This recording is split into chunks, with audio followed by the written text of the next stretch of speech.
All right there, everyone. A recent poll of odds makers shows that President Trump is far and away the favorite over any possible Democratic candidate for the 2020 election. That's what we'll be talking about on today's video. But before we do, just a quick reminder for all of you that you can get my book, Classical versus Modern Education, for a very limited time for just 99 cents as part of our back-to-school discount. It's normally $7.95, but for a limited time, you can get it for only 99 cents as an ebook download on the link below. So if you want a nice overview of the kind of conservative reforms that are being implemented in education all over the world, this is the book for you. So make sure to download it at the link below. All right, so it's time to have a little fun here, especially for those of you who are concerned about all the negative news surrounding President Trump.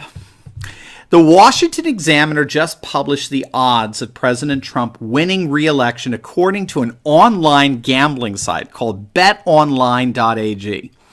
And it's updated regularly. And what they found was that Trump's odds of winning re-election, even after this horrible past week of yet another media meltdown, Trump's odds of winning have utterly surged over the last few months and are now far higher than any challenger on the list. In fact, there are currently more bets on Trump than all other challengers' names on the 2020 election list combined. And that includes, if you can believe it, 45 different potential challengers. Trump has more people betting on him than the total amount of those who back all 45 potential candidates combined. Right now, Trump is a 10-1 favorite over his closest challenger, which according to BetOnline is Kamala Harris, the senator from California. Hillary Clinton's odds have actually dropped to 66-1 against Trump. I mean, that's just embarrassing.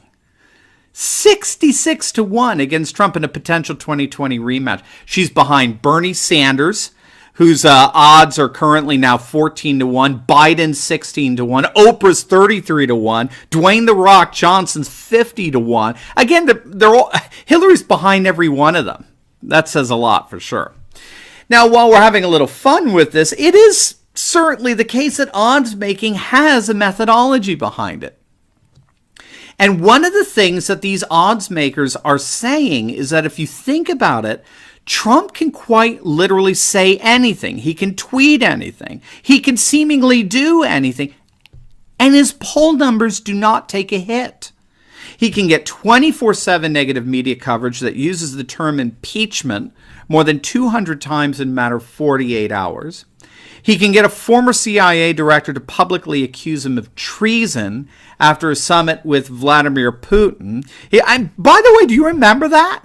Do you remember the 24/7 CNN and MSNBC coverage on whether the president actually demonstrated for all to see that Vladimir Putin does have something on him? That Vladimir Putin is indeed running our nation by proxy because of some damaging information he has on Trump via that whole summit meeting. Do you remember that?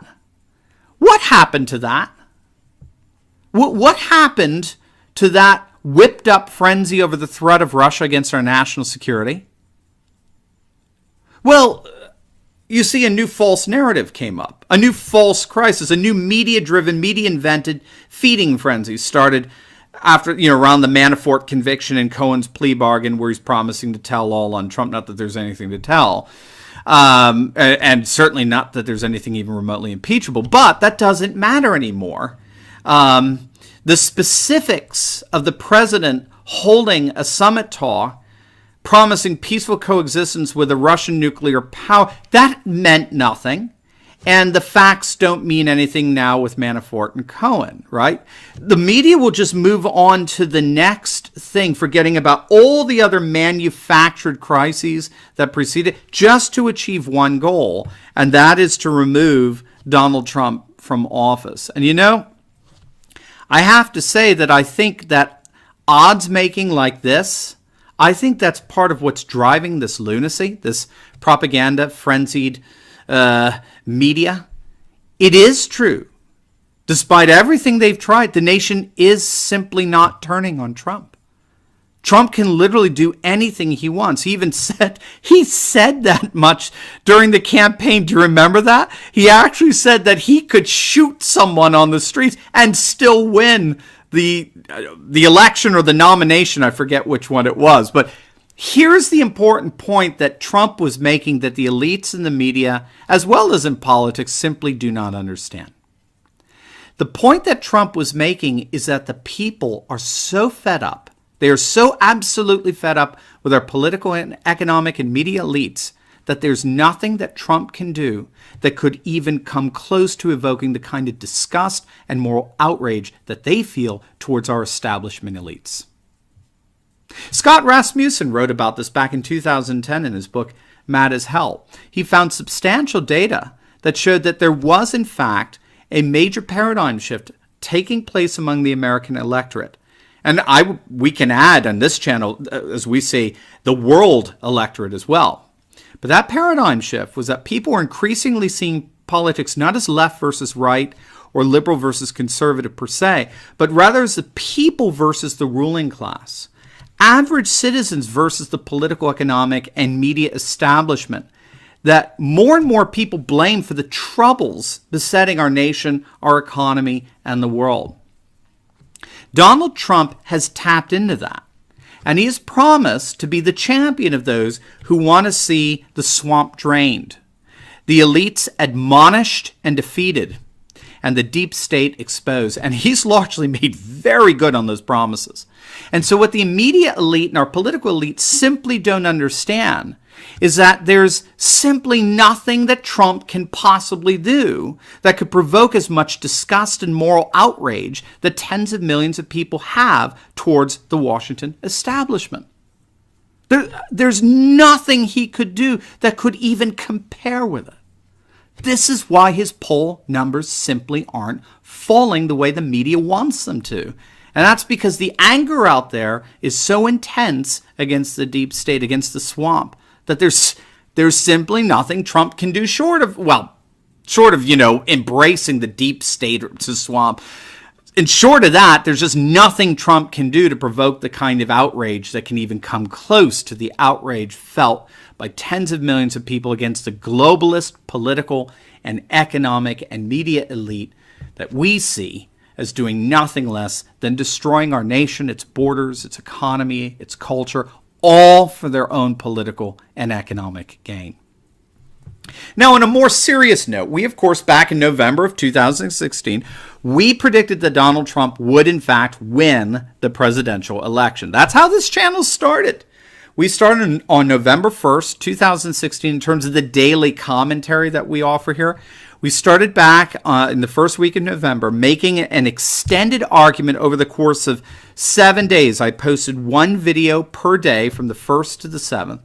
We made the extended argument for why Donald Trump would win the presidency on Tuesday, November the 8th, which of course he did. To the shock and outrage of pollsters and pundits and the so-called journalists throughout the mainstream media. But one of the scholars that I accessed for that prediction was the Stony Brook University professor Helmut Norpoth and his excellent election predictor known as the primary model. Now, according to Norpoth's model, the popular vote winner in the primary goes on to win the general election. Norpoth bases such an observation by studying elections going all the way back to 1912, which was the first time when the candidates had to win a number of primaries.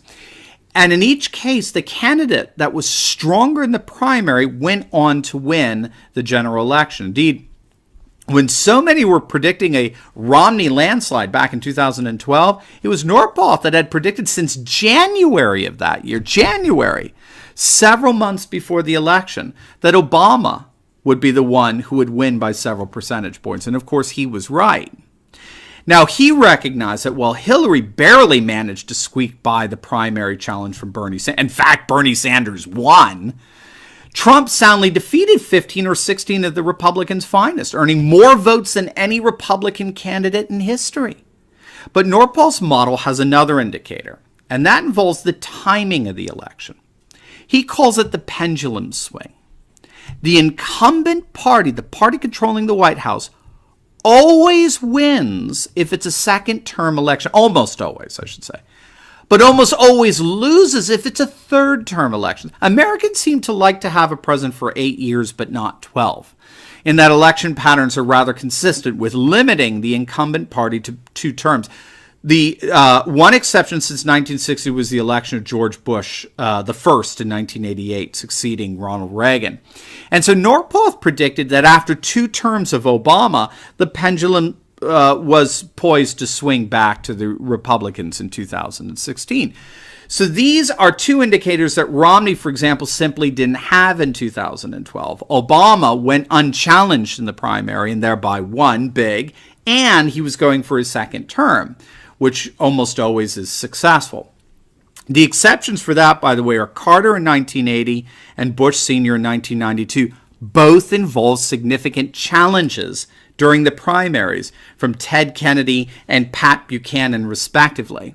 And so with Norpoth's model that served quite well back in 2016, as President Trump remains extremely popular among his base to fend off any challenger that might come up to him for the nomination, he should win the 2020 election without a problem.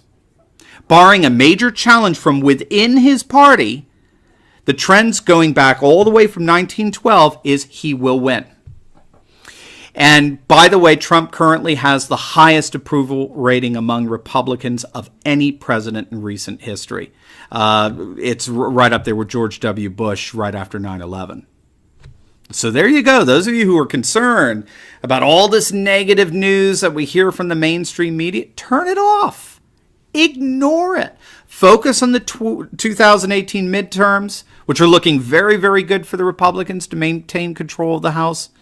Get ready, too, for what looks to be a very successful re-election campaign for President Donald Trump in 2020. Don't forget to click on that link below and get your copy of my book, Classical versus Modern Education, for only 99 cents for a limited time. And as always, please like, comment, and subscribe. Click on our Patreon link below and become a monthly supporter of this channel and help us to continue to analyze current events in light of awesome conservative trends so that you can personally and professionally flourish. God bless.